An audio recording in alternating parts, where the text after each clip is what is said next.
Investissement immobilier, comment connaître les prix d'un logement directement avec son adresse en quelques clics et en se déplaçant sur la carte. Bonjour les amis, aujourd'hui je vais vous faire découvrir un nouveau site internet qui vous permet de rechercher énormément d'informations sur un bien immobilier, aussi bien à partir d'une adresse qu'en se déplaçant sur la carte. Sur ce site internet, vous pourrez ainsi connaître les transactions immobilières réalisées avec la date et le prix de vente, et vous connaîtrez également les occupants personnes morales, en particulier certaines SCPI, des informations sur les logements, par exemple s'il y a du double vitrage, le DPE des logements, le type de chauffage, ainsi que des informations sur l'immeuble et sur le terrain. Mais également des informations sur les fonds de commerce, sur les permis de construire, permis de détruire et sur les copropriétés. À ma connaissance, c'est le site qui donne le plus d'informations sur les biens immobiliers et en plus, il est gratuit et très ergonomique, très simple à utiliser. Supposons que vous souhaitiez connaître les prix des logements à proximité de l'université Sorbonne à Paris, rien de plus simple, il suffit de taper l'adresse 47 rue des Écoles 75 005 Paris et vous avez directement sur la carte les prix qui s'affichent qui correspondent aux ventes passées. Et vous pouvez vous promener sur la carte pour explorer le secteur qui vous intéresse. Tiens, regardons par exemple ce que je peux m'offrir dans ce quartier pour 4 641 000 €.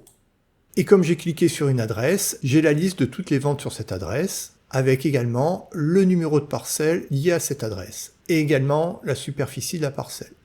On est pour l'instant dans la partie vente, mais vous avez également accès aux propriétaires personnes morales qui habitent ici. Vous avez des informations sur le bâtiment, le nombre de logements, la superficie d'emprise au sol, l'année de construction et plus de détails ici. Vous avez également des informations sur les DPE, le type d'usage du bâtiment, la hauteur moyenne, etc. Je ne vais pas tout commenter, je vous laisse regarder. Vous avez des informations sur les DPE et sur les installations dans le bâtiment. Je vous laisse regarder.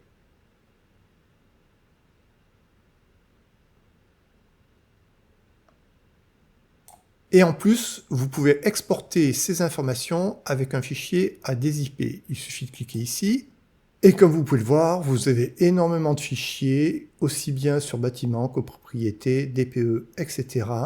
Vous pouvez les ouvrir avec votre tableur et c'est super, vous pouvez retravailler directement toutes les données qui sont dedans. C'est quand même impressionnant le nombre d'informations qu'on peut avoir en quelques clics en faisant directement une recherche avec une adresse ou sur la carte et avec des fichiers Excel qu'on peut directement retravailler. Et tout ça gratuitement. On regarde maintenant les prix autour de la place Bellecour à Lyon. Ce qui est bien, c'est que vous avez directement toutes les informations sur la carte, les stations de métro, les stations de bus, le nom des rues, etc. Donc c'est très facile de se repérer quand on connaît les lieux. Donc c'est super, on peut se promener directement sur la carte. Par exemple, si on recherche un logement dans le quartier, on peut très rapidement se faire une idée des prix pratiqués. Et comme vous pouvez le voir, il y a énormément d'informations sur les parcelles, les ventes, informations sur le bâtiment, sur les occupants, sur les fonds de commerce, sur les DPE, sur les permis de construire ou détruire, sur les copropriétés. Et vous pouvez cocher ou décocher l'information qui vous intéresse. Donc par exemple, si on se concentre uniquement sur les ventes, maintenant les choses sont plus claires, on voit directement les ventes et on a même la possibilité de mettre un filtre. Vous pouvez indiquer si vous recherchez une maison ou un appartement, s'il y a des dépendances, etc. Éventuellement un filtre sur la date de vente, sur la surface, sur le terrain, sur le prix de vente, sur le nombre de pièces, etc. Donc par exemple, si vous recherchez un appartement entre 50 et 70 mètres carrés, vous avez sur la carte les prix qui correspondent à votre recherche. Et il suffit de cliquer sur une adresse pour avoir plus d'informations sur les biens vendus. Donc une personne qui recherche à acheter un appartement de 50 à 70 mètres carrés dans ce quartier pourra très rapidement se faire une idée des prix pratiqués. Surtout que vous pouvez vous promener sur la carte. Cependant, attention, par exemple ici vous voyez il y a 4,5 millions. Ce prix m'avait surpris, 4,5 millions, je trouvais que c'était quand même cher pour un appartement de 50 à 70 mètres carrés. Mais en fait, c'est que c'est une vente groupée et le prix correspond à tout ça. Donc il faut regarder les choses d'un peu plus près, mais pour une première exploration, c'est un outil qui me semble vraiment génial. Alors, si on ferme ça, on enlève le filtre, et on revient en arrière pour avoir toutes les données disponibles. Concernant les ventes, vous avez les ventes depuis 10 ans, mais vous n'aurez pas les ventes les plus récentes.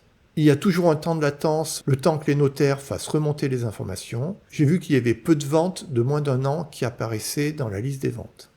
Il est à noter que ces données étaient déjà disponibles sur le site DVF, Demande de valeur foncière, mais c'était beaucoup moins ergonomique.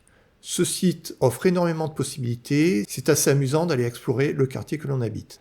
Cependant, si vous envisagez d'acheter ou de vendre un bien immobilier et que vous souhaitiez faire une estimation précise du prix, le mieux sera d'aller sur Meilleur Agent et de faire votre estimation en indiquant tous les détails du bien immobilier. J'espère que la présentation de ce site vous aura intéressé et qu'elle sera utile pour certains d'entre vous. Je ne parle pas souvent d'investissement direct en immobilier physique, car je considère qu'acheter un bien immobilier pour le louer est à moitié un investissement et à moitié un business. En effet, cela peut être très chronophage, or personnellement, je recherche des revenus passifs. Et pas mal de plateformes permettent d'investir dans de l'immobilier physique à partir de quelques dizaines d'euros, et ceci de façon totalement passive. Et en plus avec des rendements supérieurs à 10% par an. Par exemple avec Brickstarter en Espagne sur de la location de courte durée. Ou avec Finton, toujours en location courte durée, mais cette fois-ci à Prague. Ou bien avec Indemo en investissant sur de la dette immobilière sous-cotée en Espagne. J'ai fait une vidéo de présentation de chacune des 3 plateformes dont je viens de parler. Vous pourrez les retrouver dans la playlist immobilier de ma chaîne YouTube. Dites-moi en commentaire si ce type de vidéo où je vous fais découvrir des sites ou des outils utiles aux investisseurs vous intéresse. Et dites-moi également si vous connaissez de tels sites ou outils dont vous aimeriez que je vous parle. Je vous dis à bientôt pour une nouvelle vidéo.